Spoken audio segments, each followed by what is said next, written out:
Hi, everyone. My name is Ahmet. I am a research scientist at Cohere For AI. I'm really happy to have Kyunghyun Cho with us today at our Fireside Chat series. So I'm pretty sure all of you knows Kyunghyun, but I just want to introduce him anyways.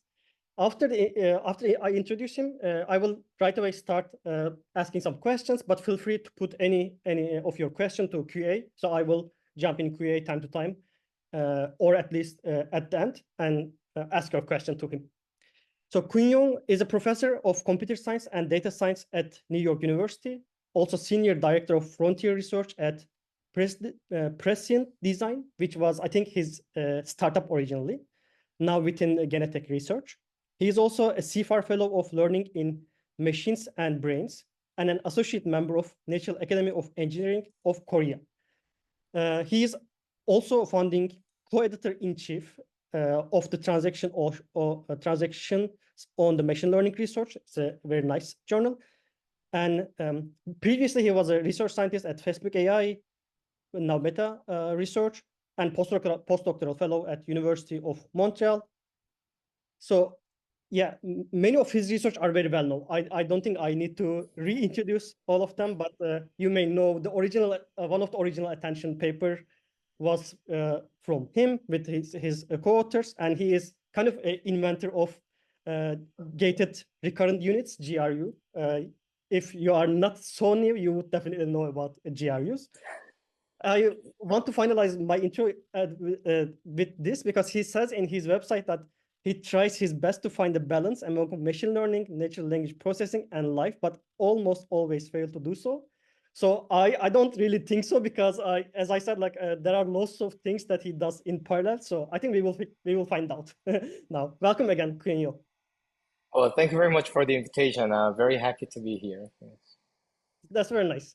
So actually, this is kind of classical, but still, I want to start with that. Like, can you tell us a little bit about your journey in machine learning, or being where you are now? Yeah, absolutely. So I did my undergrad in computer science major back in Korea. And when I was a college student back then, the machine learning wasn't really a big thing in Korea, at least. I really didn't know much about the outside, Korea, what was going on back then. But at least it wasn't really a big thing at all. Until the very final semesters that I was finishing my college degree, there were essentially two courses in total that actually had anything to do with machine learning.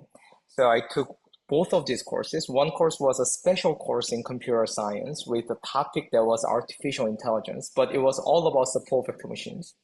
And then the other course was on probabilistic robotics. Now, the probabilistic robotics really didn't have anything to do with robotics. It was all about the probabilistic machine learning. And then I struggled a lot.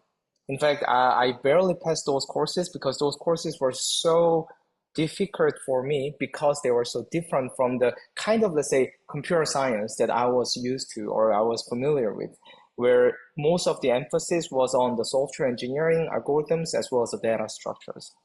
So I got really curious, but also at the same time, I got really confused by the whole notion of machine learning, and I completely did not think about it at all for some time. But then when I was about to graduate, one of my friends who was taking the courses, a bunch of courses together with me, brought me a one ugly brochure that was left in front of the department office. And I took a look at it, and then it was the brochure about the master's program in machine learning and data mining from the Helsinki University of Technology, which has now become Aalto University in Finland. And that actually intrigued my curiosity quite a lot. So I decided to apply, and then eventually I got in. So I went to Finland in order to do my master's first.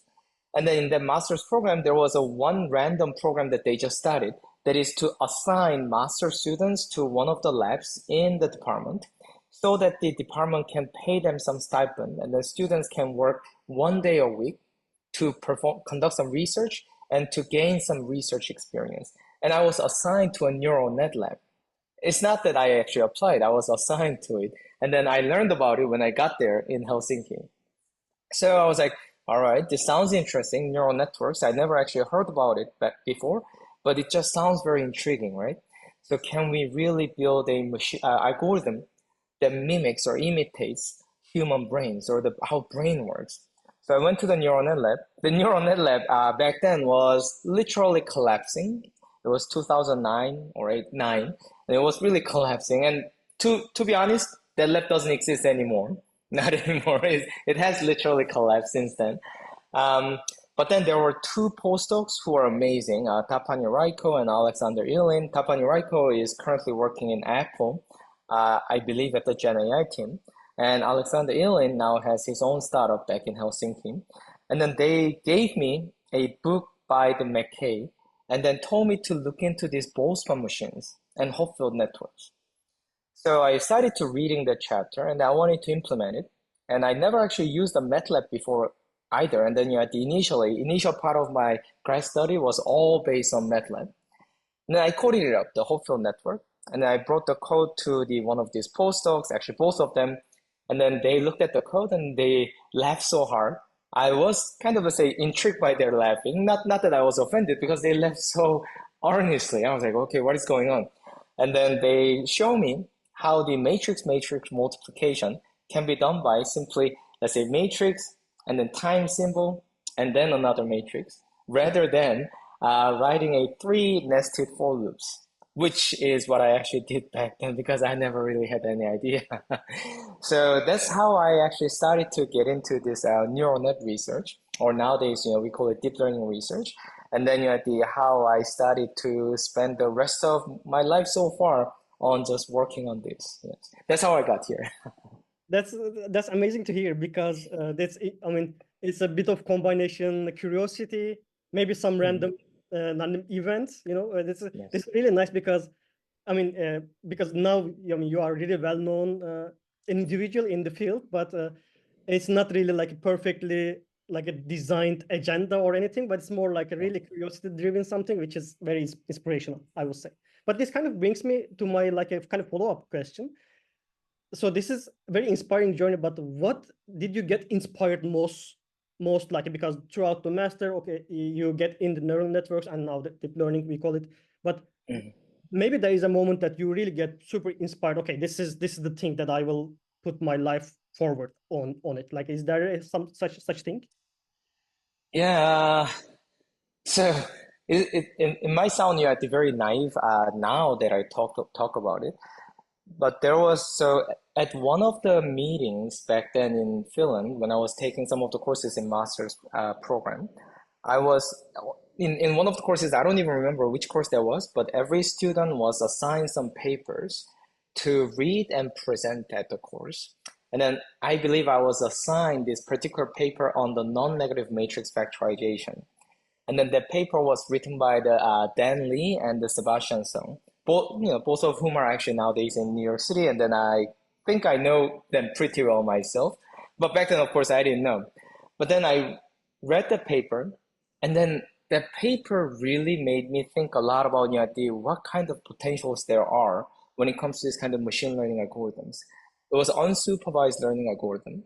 And then because of the non-negativity constraint, that kind of, translated into sparsity constraint, they were able to come up with a very nice, almost, elegant, update algorithm that is guaranteed to converge to a solution that actually gave us so-called part-based representation of the input data without any labels. So the example they used was a face database. So they just give the bunch of faces to this non-negative matrix factorization algorithm. And then this algorithm that automatically converges and has absolutely no hyperparameters. It just converges automatically. And then because of the implied sparsity, the resulting representation was nicely, separating out different parts of the faces. You see that there is eyes. You see that there is a mouth. You see that there are ears. And all those things just automatically emerge from this very simple algorithm that they were able to devise. And then that's when I realized that there is something really special about this field. That is that we don't tell the computers what these computers need to do.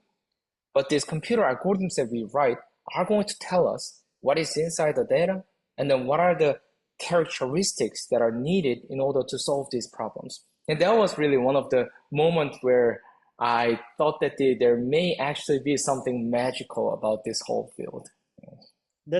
I mean, that's itself very inspirational, to be honest, from my side, because it's really deep in the foundation of what we are in general doing, not Yes. but surface level. So this is amazing. When I trace back to your journey, like after master and PhD, you go to Montreal and work with the Benjios team. I see like lots of publications and lots of really impactful work. I will come the research angle of it, but like in a bit broader sense, like what was like in those days, like how you were working, what you were spending your time on it, like how was it?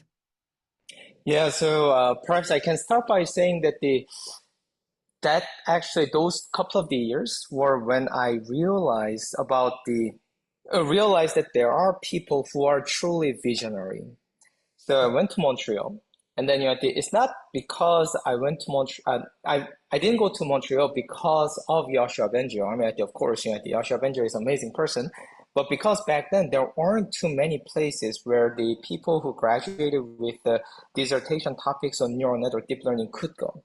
There were a couple of the industry labs, and in the case of the postdocs, there weren't just too many because not a lot of people were working on this kind of neural net research. They were coming back. Maybe they were working on this particular topic 10 years ago, 20 years ago, 30 years ago, and then they were barely coming back. Not a lot of places were working on that direction. So I went to Montreal, and then, one day in the first week or so, Yasha Benjo came to me and then asked me, okay, what I want to work on during my postdoc years. And I was like, well, Yasha, what do you have in your mind?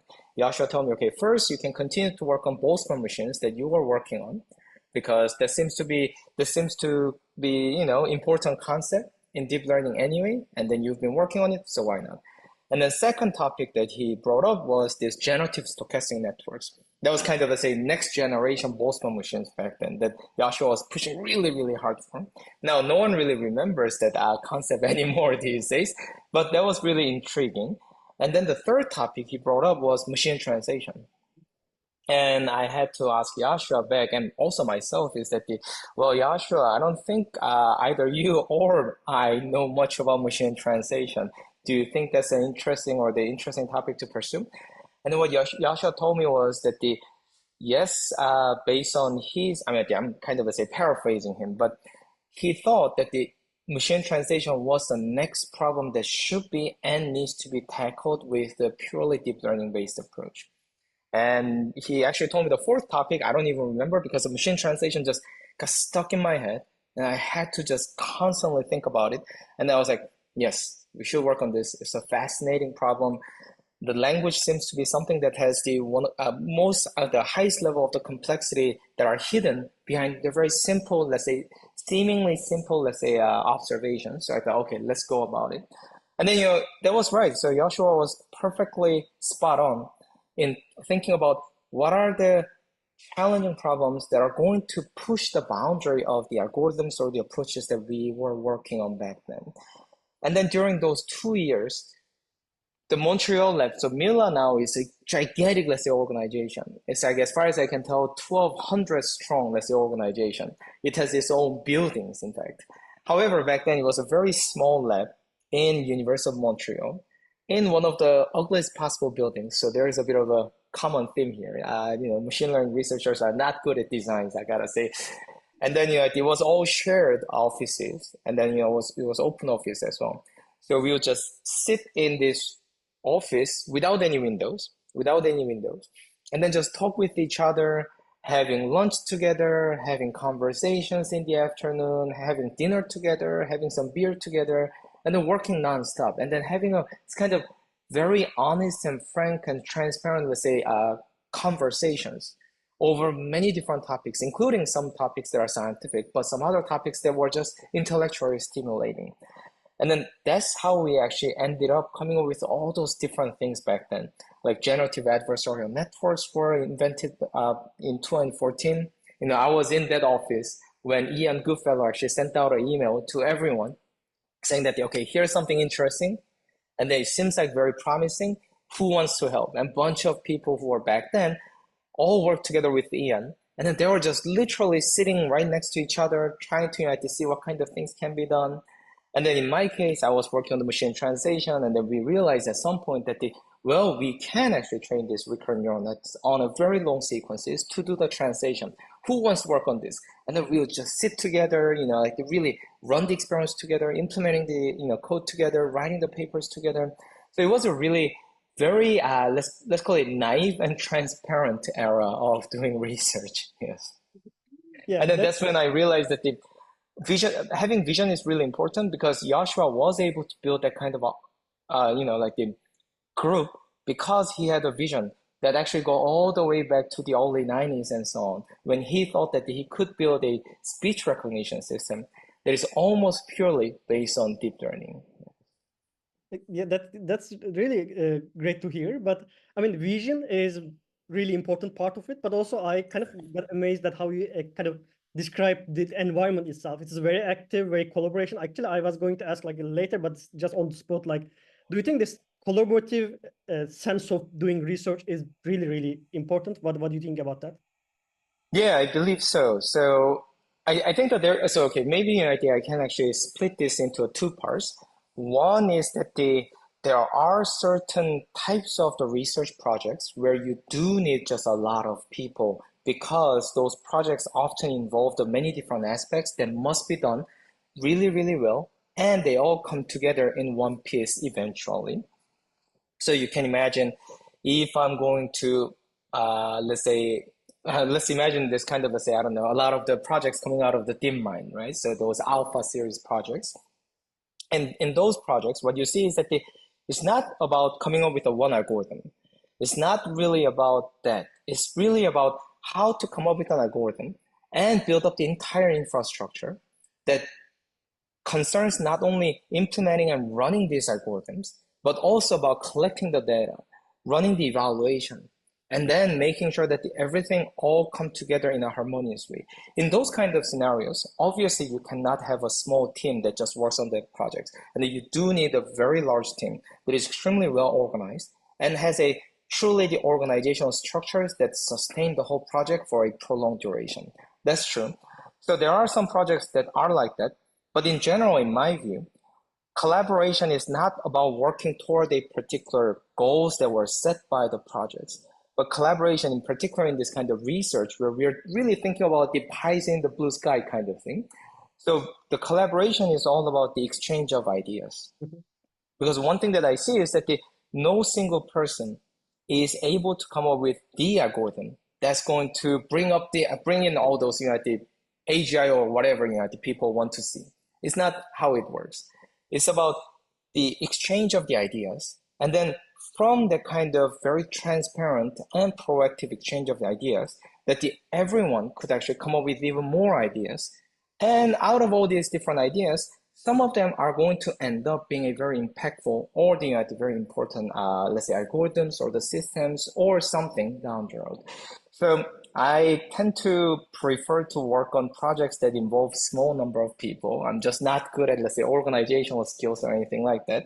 However, when it comes to exchange of ideas, having a conversation, and then trying to bounce the ideas off of each other, and then also during doing so, trying to criticize others' ideas in a constructive way so that we can actually make a collective, let's say, progress. I'm very much for that kind of, let's say, second type of the collaboration. Yes. I love what you said. I think this is really because I mean maybe valid for every field, but I kind of observed that in our field, like ML researcher has like kind of tunnel with time to time, and to kind of break this tunnel, we need to have like this super proactive, just exchanging ideas. Like, okay, this is really a nice thing that I did in physics. Can you do it in language? These kind of things are really probably like making a huge impact later on because it's like opening a different kind of opportunities. So I will do a little bit fast forward, but just before, because it's a really nice connection, the attention that you kind of published. So did you think that will be a kind of a big thing back in the day, or what were you thinking about it? Yeah, so it was spring and summer in 2014 or 13, 14, okay, I guess spring and summer. And then the one thing that was becoming very, very clear was that we could train a recurrent neural net that's going to really literally read the source sentence one word at a time, and then spits out the translation, again, one word at a time. We could train it, but we were not able to train it well. We could train it, but it wasn't working as well. And then what was becoming clear was that some kind of, let's say, way to scale up this algorithm had to be there. And then when I say scale up, I'm not just talking about, we need an algorithm that's going to use as much compute as possible, or we need to make an algorithm that's going to consume as many flops as possible. But scale up in a sense that we needed an algorithm that is able to work with as much data as possible without being bogged down by the issues of the optimization or whatnot. So it was really about the scaling up the algorithm to work with the large scale data. We couldn't really do that just because my engineering skill never actually was up to the level that was needed. So what we had to come up with was a way to break this issue of the barrier or the bottleneck in the scaling up in terms of the data with a better algorithm. Mm-hmm. And then we had a bunch of, let's say, master student interns back then from all over the world. Now then thanks to AlexNet and all those speech recognition systems, now everyone wanted to come to Montreal. And then Joshua back then was really receptive of having students from all over the world come visit Montreal and then work on various topics. And then often he would actually, if he couldn't actually come up with a topic, he would just forward them to me. And then say that, okay, machine translation, important problem. Why don't you go work with Cho? And then it's going to be all fun. And I was like, sure, it's fun. But we were pretty stuck back then. And then we were getting sense of why we were stuck, but we couldn't come up with a solution. And then one day, literally one day, I came up with some idea. And then Dima Badanao, who was a master student intern back then, came up with this idea of dissolved attention. And then Dima told us that, okay, here's an idea. I think it's going to work. And then he described this idea on a pen using a paper, using a pen. And then this was one of those ideas where Dima was explaining, drawing all those boxes and then some of the equations and whatnot. And it was so clear that it was going to work. It was literally, it was directly solving the issue of that bottleneck in the scaling up so elegantly, to the point that even without any implementation nor the experimentation, I could see that it was bound to work. And then I didn't even bring up my own idea because my own idea was so dumb, relatively sane. And yeah, so this was one of those moments where you're like, oh, okay, so there are those clever ideas that really just make sense. And then it's not really about running all those experiments and then looking for the signal that, oh, hey, my algorithm is state of the art, or my algorithm is working slightly better than the baseline. It wasn't like that. It was like really looking for it. We could see that, okay, it's going to work, and then it actually worked. And then this really gave me a lot of thoughts. And then this is a kind of thing that I continue to think of, is that when we think about this kind of computational, let's say, sciences, we often make a mistake of doing science in the reverse direction. There is that we use a lot of, let's say, flops, essentially, to run a lot of experiments. And then we all think that we are there to fish out some of these tiny, tiny signal that is out there that's going to, result in papers, essentially.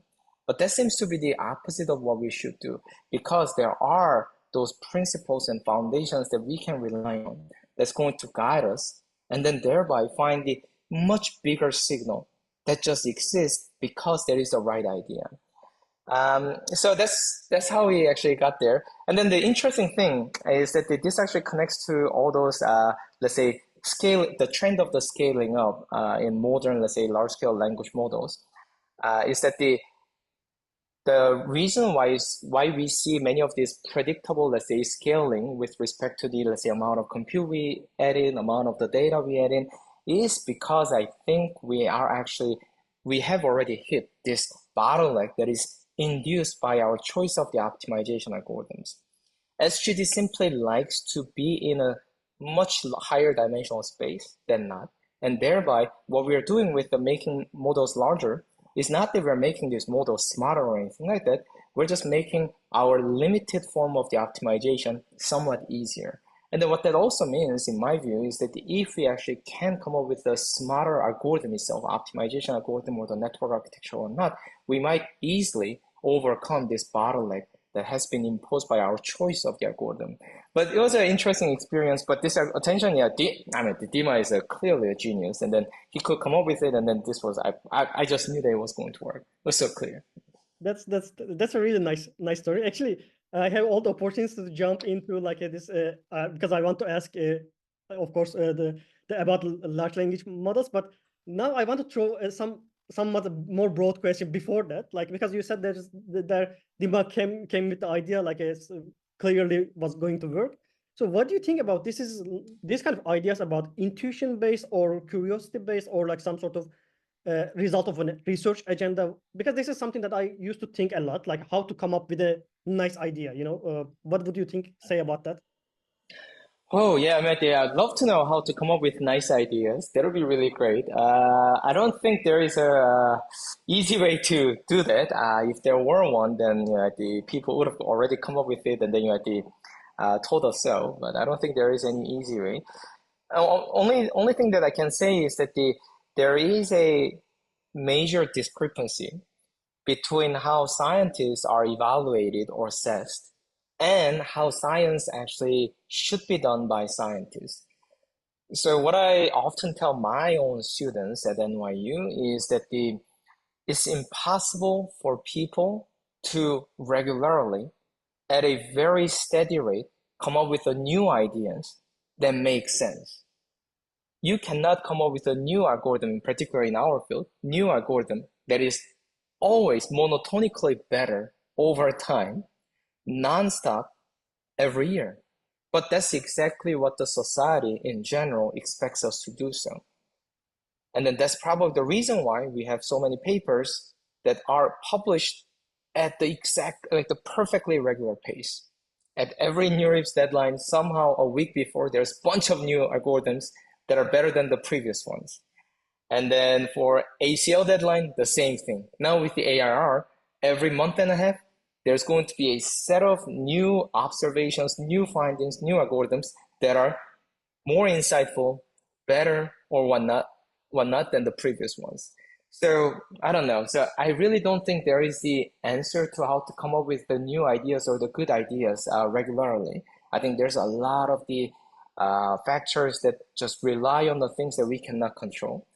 And unfortunately, it doesn't really help that we are actually trying to artificially control the rate at which the new ideas are coming up, which actually, in my view, distracts people from coming up with the actual new ideas. Yeah, that's unfortunate.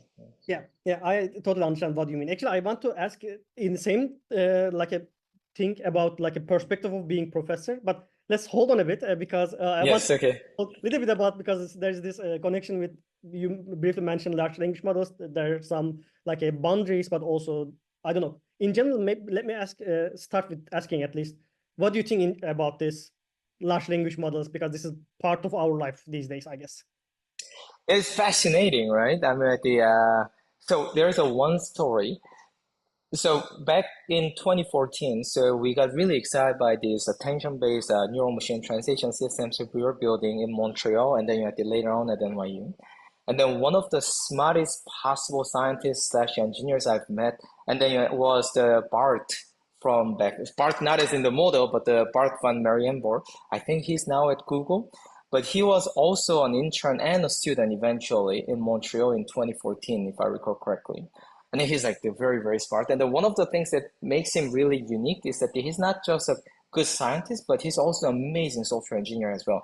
And then literally in a couple of the hours, he coded up this amazing demo of this neural machine translation with the attention that actually shows the attention weights that connects between a pair of words between the source and the translation that was generated. It was a beautiful demo. And now once we had the demo, of course, what it enables is for us to play around with this kind of model, trying to see what happens.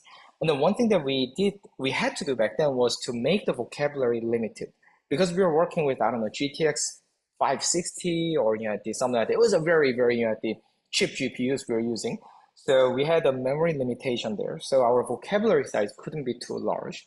And then because we were doing this research in a machine learning lab, that really did not have much of the expertise in natural language processing. We didn't know about all those word segmentations or whatnot. What that means is that we literally just chunk the text using a white spaces and some of the punctuation marks to build a vocabulary. And then it could get really, really large. But we had to cut it down to the top 30,000 or the 50,000 words. And then what that means is that in fact, the out of vocabulary rate was extremely high. But that actually gave us an interesting opportunity to test it as a way to test its ability to know about the word. What do I mean by that? We built a French to English translation system, unsurprisingly, because we're in Quebec, right? And what I would do is that I'm going to ask this model to translate the sentence that has unknown Korea is a friend of the United States. Then what it's going to do is that it's going to fill up unknown token with South. But then I can actually ask the same question. Unknown Korea is an enemy of the United States, and it's going to actually fill it up with North instead of South. And then what that means is that this model that was trained on a reasonably large amount of the data knew about this kind of geopolitics to a certain degree, or has captured the kind of statistical correlation that exists between the North Korea, South Korea, and the United States, as well as a friend and the enemy. And then that was a fascinating moment for us. But of course, we had a very clear mission, that is to make the best machine translation system. So we didn't follow up on that direction. But what that means is that what these neural nets are doing is really about capturing every possible higher order correlations that you see in large amount of corpus. And then that's an extremely powerful concept, right? And then once these models capture all those correlations, it becomes our job in the time of generation or inference to figure out which of these correlations are going to be used and which of these correlations we want to emphasize and which of these correlations we want to de-emphasize. And then it's fascinating how well these models are able to capture all these crazy amount of correlations that is underlying these billions of the tokens, or if not trillions of the tokens these days, and how we can actually use the various techniques like the fine-tuning, prompting, and whatnot to decide which of these correlations we find desirable and which of these correlations we find undesirable. So it's very fascinating that we can push it to this extreme. Yes. Exactly. I mean, I think that this sort of capabilities bring all these super large models to our life, so to speak. But at the same time, there is this thing, right? Like almost every week now, there is a new state-of-the-art language model excels in almost every task that, I mean, at least in the current schema. But what do you think? Like, are we at kind of some sort of at the limit, or what is the I mean, as a researcher, do you think where researchers should look at to make it like a more better, or like research opportunities?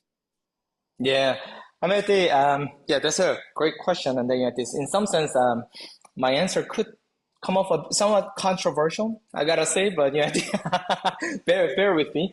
So I have two observations that may be relevant to this, let's say, question or comment you just made. One is that when I was working on this kind of machine translation, which is literally just language modeling where we always just append, let's say, the source sentence in front of the target, people in this machine learning community, and in particular the deep learning community, would just tell me, used to like literally tell me in front of me that they don't want to work on natural language processing, they don't want to work on machine translation because these are just a application.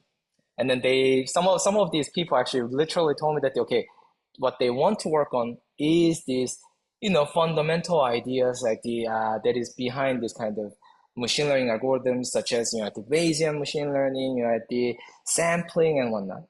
Now, every single one of them is just training these language models, ever so larger models. And I'm like, okay, so what changed? That's been about 6 years, and then somehow everything flipped. And then all those people who told me that are training these language models. So what that really tells me is that what we do, in my opinion, like the machine learning or more broadly computational science or the computer science, we are not like the natural scientists. Natural science, there are nature, universe, somebody else, whoever that is, or whatever the mechanism that was, created this whole universe. And then people are trying to figure out the hidden mysteries or the structures behind this universe. Computer science, in my opinion, except for a very narrow niche area like the complexity theory and whatnot, I don't think there is such thing. In my view, the whole field is about solving problems. So we are problem solvers. And then what that means is that what we consider as a foundational fundamental is basically the ways by which we solve these challenging problems out there. And then, of course, depending on what kind of problems we are solving, these foundations will evolve as well along the line. So in that sense, we are at this current moment using these language models of large-scale machine learning systems that are able to capture all those correlations in order to solve some of the problems that we think are very fancy, like this amazing conversational bots. It's amazing, right? So how the ChatGPT actually is able to react to the user's query and then continue this kind of conversation is amazing. How the, let's say, coheres, let's say, embeddings are able to uncover all those documents or based on the subtle cues, that's amazing. And those are the problems we want to solve. So this is what everyone is very obsessed with. But at the same time, because everyone wants to feel good about working on the fundamental stuff, they all have to tell themselves that it's not these applications that they are solving, but that this language model is going to get us to the next level of the intelligence or whatnot. So in a sense that we tend to fool ourselves in thinking that if we're doing this kind of fundamental research, when in fact the reason why we're working on these fundamental ideas is because the problems that we're solving call for that particular idea. And as the problems evolve and as our interests evolve, things are going to change. So then, what I'm thinking is that what are the fundamental things that we believe individually, are going to be really important in the future because it's so right thing that's going to help us solve so many problems in the future, right? I think that's a really key thing, and then this connects to the mention I had about the visionary, is that the Jeff Hinton, Joshua Bengio, Jan LeCun, the reason why I find these people, I mean, the Jürgen Schmittauer, as well as a bunch of the other people like the Risto and the Austin and so on, who are working on this kind of neural nets and whatnot from the 70s, 80s, and 90s, are because they knew that these are so fundamental to so many problems that they want to solve, even not then, but in the future, that they just continue to work on it. So then I have to ask myself, and then I ask my students as well, is that do we really think that this particular technology that we are using are the ones that are going to everlast and solve all those future problems? Or are we actually missing something that are really important that we believe are going to help us solve the problems in the future? And I'm worried that the whole community, research community, product development, we should develop them. These are amazing products. And in fact, I believe that we should have more engineers and scientists. So, in my view, we're making too many PhDs, relatively saying. So we need to build all those products, and we have to do it much better than what we are doing now. But I'm worried that the researchers, so-called researchers, are also obsessed with product development at the moment to the point that we're not preparing for the future.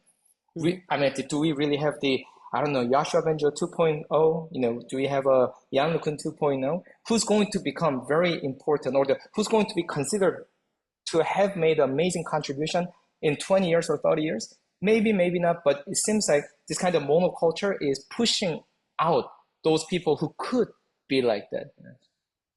Actually, that's a really great point. Because that was one of the reason I was kind of asking that, and I was hoping that you would be a little bit more proactive. I mean, provocative. That's I think I'm. But like as a professor point of view, because you are now having a lab, lots of assuming you have lots of students, like how do you guide them, or how do you pick the projects, or maybe it depends to the student. I'm not maybe potentially, but what do you say about that? Yeah. Oh, yeah. That's a great question. This is something that I struggle a lot. Of course, I want my students to do the research that's going to be extremely impactful in the future for a prolonged duration, right? So I want my students to be like, do the research that Jan LeCun did during his PhD in the mid to late 80s. So that in 30 years, my students are going to get Turing Awards, and then you have the tremendous impact on the society. That's what I want my students to do. But at the same time, my students are students. They will eventually graduate, and they will have to essentially survive for the 20 to 30 years until they get Turing award and everything, right? So then what are the right kind of, let's say, opportunities there are for these students, and what are the opportunities that they can also afford? I have to keep that in my mind. And then what that tells me is that eventually, in the first couple of the years, it's all fine, but toward the end of the graduation, so their fourth year, fifth year, and so on, we have to make a compromise. So my students and I tend to actually sit down and then start making compromise, thinking about what are the projects that must be done in order to ensure that there will be a viable short-term career path for them. And then, of course, that would inevitably and sadly at the moment involve these language models and so on, which is I'm okay because I love that topic myself, and then that actually made my career, so I love it. But at the same time, is this something that we want to produce more PhDs to work on, or do we want to actually produce PhDs who are going to explore more diverse set of topics?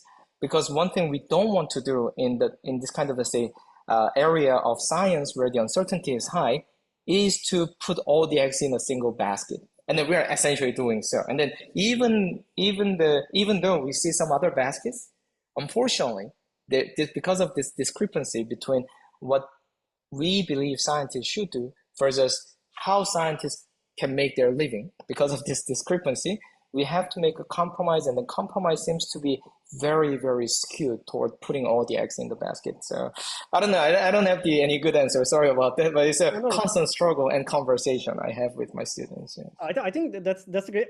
To be honest, I had literally this question like, are we putting all our eggs to one basket? But you already, tell me the answer. But I think this discrepancy is the thing. Having this in mind still offers the opportunity to do something within the current scheme of things, but also still relatively novel or maybe kind of visionary in a mind. I think that I personally I like this kind of how this like angle. Okay, we want to do something that is impactful, but also we want to do something is pretty novel. So I think this is really the point. That the reason why I was asking. But also now, by the way, for the audience, I offer all the question now. If you have any questions, please put QA and the chat so that I can ask the last 10 minutes. But I will continue with my own question. So one thing that we didn't touch yet. So you actually have you founded a startup, now part of something bigger, and actually not doing like LLM space. So it's quite different. And I even saw like when I look at your like works, there is even like you work on foundation model for astronomy. So I mean, maybe let's start with the work that you founded startup. So what do you think? What was the driving motivation there? Yeah. So I think it actually connects. I think that you're asking great questions in a great series, in a sense. So I am strong believer in that computer science is all about solving problems. And then what that also means is that I believe that the quickest way for the computer sciences to become essentially stale is to be stuck at one problem that has largely been either solved or will never be solved. So what I always try to do is that despite the fact that I should actually read a lot and then write a lot and so on, what I often do is to just try to think of what kind of other challenging problems there are in the society and in the world that would benefit from some of the techniques that I have, or some of the techniques that I can actually develop or to come up with in the future. And then in doing so, the machine translation was one of them. Natural language processing was one particular problem that I love. It's still very close to my heart and I love. But then at some point around 2018 or so, it was becoming very clear that the current paradigm was actually maturing to the point that it was becoming just a productization issue rather than the research issue. We would need the research in order to go to the next paradigm, but then that would take a lot of time, and there would take not just a number of hours we spent, but more like the ingenuity, just like what Dima Badanao had back then. So I started to look at other problems. That's the reason why I got to know a lot of people in physics, astronomy, and whatnot. And then I'm actually involved in some of those initiatives. That's the reason why I started talking with the biologists, computational biologists, and system biologists to see what kind of problems there are. And then one thing that I noticed back then, talking together with one of the co-founders of the Prescient Design, Rich Bono, is that if you abstract out some of the details, there is a huge shared structures between the natural language and the biological or the molecular language. And then that's when we realized that when I realized that okay, some of the techniques that I have developed and I want to develop may actually be able to contribute to solving this major problem of life. So that's how I started actually some collaboration together with the Rich Bono as well as the Vlad Grigorievich, who is also another co-founder. And then that actually led to many of the development internally as well as externally. And then some of the development we had gave us a good, let's say, indication that the computational algorithms are going to help us design new molecules that can have a tremendous impact and tremendous positive impact on the human lives. That's how we started to talk about, okay, what do we do about it? There are always two ways to go about, in particular in academia. One, you write a grant proposal and then hope the federal agencies are going to fund your research so that you can go forward. I did some back of envelope calculation back then. It was going to take 4 years for us to get enough funding and find the lab partners to pursue what we wanted to do. And the second way is making a company and so-called the technology transfer route, go down the route. And then, it was still a good time for raising money and so on. So I started to talk with my VC friends, and then that's when we actually started a company. So that's how I ended up founding this company, as a way of finding a new problem.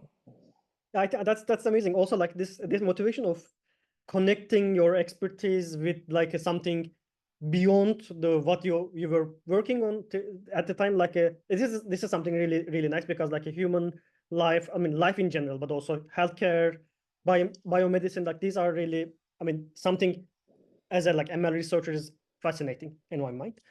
But also like I want to ask a little bit of super random, like a life relevant question, because now you have a position in university. Also, you are a director in the company. So how do you spend your life? How do you manage the time? Because it's a big problem, right? Yeah. So I mean, I absolutely love both of these jobs, and then how both of these jobs influence each other in a very positive way. I love this. But in general, this is the advice that I give to my own students that I think is a relatively good advice. I mean, I don't really give out advices nor the good advices, but this one I have one good advice is that it's never a good idea to have two full-time jobs. Just have one full-time job is the best way to go forward. However fun both of those jobs could be, yes. I see. I see. Okay, let me ask a question. Comes from Young. How do experienced researchers handle breadth of research interests, especially given that nowadays researchers not only have to specialize, but need to put all eggs in the same basket? So yeah, it's a great question. Yeah, this is a great question. It depends on, I guess, what kind of, it's of course all case by case, person by person. It's difficult to generalize in this particular case. But I guess what I can say is that so most important thing in my view, to answer this in the context of this question is that especially the students at the moment or the junior scientists shouldn't really look into what the senior scientists or the senior members have done in order to get there. And hopefully I was able to deliver this message early on, is that a lot of things that I did were by chance and they were not by design. And also the chance worked amazingly well for me to the point that what I kind of, let's say, did not choose but were chosen to work on just turned out to be amazingly impactful and amazingly important for the whole society within 10 years. This kind of thing never happens. So for instance, I believe that the Jan was right and visionary, but also lucky in the sense that what he did and what he thought was correct blossomed in about 35 years. And even that, I think, is very rare. So I think what it means is that looking up to the people who look like have been successful is one of the worst possible way, in my opinion, to plan out one's own career or the one's own life, because there's a huge selection bias or the survival bias there. So my guess is that essentially they're trying to ignore whatever the successful people tell you to do, and rather they're trying to figure out what needs to be done from one's own perspective. I think that's the only thing that I can really say. Yeah, I think that especially considering the things of today's the perspective about things, I think this is a great advice, because otherwise we are also putting all ourselves to the same basket. So this is which Yes. is not the best. And then the basket is completely filled up actually at the moment. Exactly. So we are coming through the end, but I have one a broad question, one actually two kind of broad question, like what kind of excites you these days? Like what do you spend your time thinking about? This is the first question. Yeah, one thing that I think a lot about these days at a very at the very abstract level is the causality. Mhm. So these machines that we have built, these algorithms that we have built are amazing. They are amazing at capturing all those correlations from a huge amount of data. And then the kind of correlations that these algorithms can capture are not just at the highly visible or the highly apparent, but all those tiny bits of the correlations or the co-occurrences or the associations that exist in the data, these algorithms will be able to capture. But then there comes the next question, is that which one of these associations or which one of these correlations are the ones that we like, and then what are the ones that we don't want, and then what is the right way for us to control these, and then this comes to and then this actually is foundations on this. These questions are the foundations on top of which I think about causality, is because one thing that we want to do with these machines is to be able to control the types of the correlations that I want to use, and then control down the correlations that I don't want, and then using that information to derive the answers that I want these machines to arrive at. And then to do so, of course, the notion of the causality, what causes what, to the point that I can control the whole system, is at the center of this question. So I'm actually thinking a lot about the causality. And also, of course, following up on that one, what I'm realizing is that the general causal inference seems to be impossible. Requires too many assumptions that are often not falsifiable nor testable. But rather, what I'm thinking is that what is the right way to reduce the problem of causal inference into some kind of online learning or just a very vanilla supervised learning, so that we can really build a kind of the same meta learning algorithm that gives us a bit more control, but not by explicit about all those rules or the things that we want, because I don't think that's possible because it's so complicated, but by running experiments, collecting more data that we think is really important, and then using that information to infer or let the algorithm infer about our own notion of the causality that allows us to control these bigger systems that are underlying it. So I'm thinking about causality and controllability quite a lot these days. Yes. That's pretty interesting. I'm really looking forward to see what will come from your team. No, I didn't say that they're making any progress, but I'm sure that we will see something very. I already saw lots of works. Also the papers kind of focusing in this direction. But yeah, and okay, last question. You already tell that you say. You gave a piece of advice, very broad. But is there also a kind of practical advices that you can offer to a junior researcher or just people that just jumped in the ML these days? What would you say about that? Well, I really don't have any advices. I try my best to refrain from giving advices. I feel like the advices themselves tends to be a very bad proxy to what the reality is and then what the reality should be. So yeah, no advice is there. Hopefully, how I kind of operate daily as a scientist itself show junior scientists or the students more of what the reality is and how the reality should be. Okay, I see. I mean, this is sort of giving a perspective at least, which is maybe even more Yeah. valuable. Yeah, it was a great chat. I think time was extremely limited because I felt like we can talk like a couple more hours. I really enjoyed. Thanks a lot, Kyunghyun. No, it was great, great conversation. Thanks for leading the whole chat, and then thanks for the invitation again. Thanks again. Thanks everyone for joining us. All right, see you later. Bye.